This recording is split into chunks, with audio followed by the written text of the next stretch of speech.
ಅಂದ್ರೆ ಸಿನಿಮಾ ಅನ್ನೋದು ಅಥವಾ ಮನೇಲಿ ಮಾಮ ಇಷ್ಟು ದೊಡ್ಡ ಸ್ಟಾರು, ಮನೇಲಿ ಡೈಲಿ ಆ ವಾತಾವರಣ ಇರೋದು, ಚಿಕ್ಕಂದಿನಲ್ಲಿ ಸಿನಿಮಾನೇ ಆಸಕ್ತಿ ಏನಾದ್ರು ಅವಾಗಿಂದನೇ ಹುಟ್ಟಿತ್ತಾ ಅಥವಾ ಯಾವಾಗ ಟುವರ್ಡ್ ಸಿನಿಮಾ ಇಂಟ್ರೆಸ್ಟ್ ತೋರಿಸಿದ್ದು ಸಂಚಿತ್ ಅಂತ? ಹಾ, ಸೊ ಚಿಕ್ಕಂದ್ರಿಂದ ಈ ವಾತಾವರಣದಲ್ಲಿ ಬೆಳೆದು ಅವನಿಗೆ ಫೋಟೋಗ್ರಫಿಯಲ್ಲಿ ತುಂಬಾ ಆಸಕ್ತಿ ಇತ್ತು. ಇನ್ ಸ್ಕೂಲ್ ತುಂಬಾ ಚೆನ್ನಾಗಿ ಫೋಟೋಗ್ರಾಫ್ಸ್ ತೆಗಿತಿದ್ದ. ನಾವೆಲ್ಲಾರ ಅವನ್ನೇ ಕರಿತಿದ್ವಿ, ಏನಾರು ಫ್ಯಾಮಿಲಿ ಫಂಕ್ಷನ್ ಇದೆ ಸಂಚಿ ಫೋಟೋ ತೆಗಿಯೋ ಹೊಡೆ. ಸೊ ಅದನ್ನ ತುಂಬಾ ಚೆನ್ನಾಗಿ ಕಲ್ತಿ ಆಮೇಲೆ ಸಿನಿಮಾಟೋಗ್ರಫಿ, ಡೈರೆಕ್ಷನ್, ಅವನಿಗೆಲ್ಲ ಟೆಕ್ನಿಕಲ್ ಆಸ್ಪೆಕ್ಟ್ಸ್ ಅಲ್ಲಿ ತುಂಬಾ ಆಸಕ್ತಿ. ಹಾಗಾಗಿ 12th ಆದ್ಮೇಲೆ ಬಂದ್ ಹೇಳ್ದ ದೀಪಮ್ಮ, ನನ್ಗೆ ಇದ್ರಲ್ಲೇ ಇಂಟ್ರೆಸ್ಟ್ ಇದೆ, I will get in to film making ಅಂತ.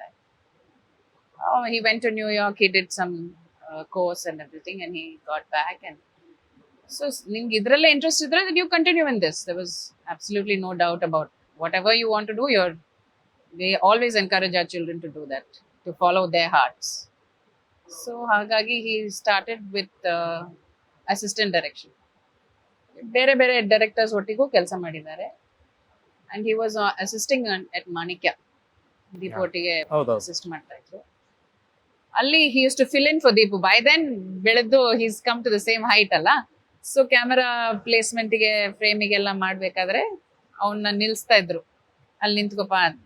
ಸೊ ಥ್ರೂ ದಟ್ ಲೆನ್ಸ್ ನಮ್ ಶೇಖರ್ ಚಂದ್ರ ಅವರಾಗ್ಲಿ, ಸುದೀಪ್ ಅವರಾಗ್ಲಿ ನೋಡಿದಾಗ ಎಷ್ಟು ಚೆನ್ನಾಗಿ ಕಾಣ್ತಾನೆ ಅವನು, why don't you try acting. So ಅದ್ರ ಬಗ್ಗೆ ಅವ್ನ್ ಹೆಚ್ಚಿಗೆ ಏನು ಎಕ್ಸೈಟ್ ಆಗಿಲ್ಲ, ನೋಡ್ತೀನಿ ಅಂತಾನೆ ಇದ್ದ. ಸೊ ಮಾಣಿಕೆ ಆಗಿ ಈಗೇನು 10-12 ವರ್ಷ ಆಗಿಲ್ವಾ.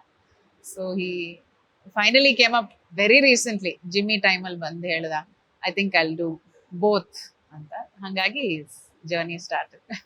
ಅಂದ್ರೆ ಮನೇಲಿ ಈಗ ಒಬ್ರು ಕೆರಿಯರ್ ಇಷ್ಟು ದೊಡ್ಡ ಸ್ಟಾರ್ ಆಗಿದ್ದಾರೆ ಅಂಡ್ ಅದರಿಂದ ಆಚೆಗೂ ಕೂಡ ಎಲ್ಲ ಏರುಪೇರು ನೋಡಿರ್ತಾರೆ ಕೆರಿಯರ್ ಅಂತ ಬಂದಾಗ, ಸಿನಿಮಾಗಳಂತ ಬಂದಾಗ.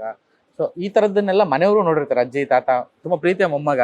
ಸೊ ಕೆರಿಯರ್ ಅಂತ ಇದನ್ನ ಆಯ್ಕೆ ಮಾಡ್ಕೊಂಡಾಗ ಒಂದಷ್ಟು ಕ್ವಶನ್ಸ್ ಬರ್ಲಿಲ್ವಾ ಅಂತ? ಏನು ಇಲ್ಲ, ಎಲ್ಲ ಬಹಳ ಖುಷಿ ಪಟ್ರು. ಚಲೋ ಇನ್ನೊಬ್ರು ಬಂದಿದ್ದಾರೆ ಅಂತ. ಎಸ್ಪೆಷಲಿ ಮೈ ಮದರ್ ಇನ್ ಲಾ, ತುಂಬಾ ಪ್ರೀತಿಯ ಮೊಮ್ಮಗ. ಅವರು ತುಂಬಾ ಆಸೆ ಇಟ್ಕೊಂಡಿದ್ರು, ಬೇಗ ಸ್ಟಾರ್ಟ್ ಮಾಡಪ್ಪ, ಬೇಗ ಸ್ಟಾರ್ಟ್.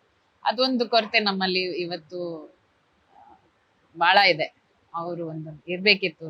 ಎಷ್ಟು ಖುಷಿ ಪಡ್ತಿದ್ರು. ತುಂಬಾನೇ ಆಸೆ ಅವ್ರಿಗೆ ಸಂಚಿತ್. ಎಲ್ಲ ಮೊಮ್ಮಕ್ಳು ಅಷ್ಟೇ. ಬಟ್ ಇವನು ಒಟ್ಟೊಟ್ಟಿಗೆ ಇದ್ನಲ್ಲ, ಇವನ್ ಮೇಲೆ ಸ್ವಲ್ಪ ಹೆಚ್ಚಿನ ಪ್ರೀತಿ ಎಲ್ಲರಿಗೂ.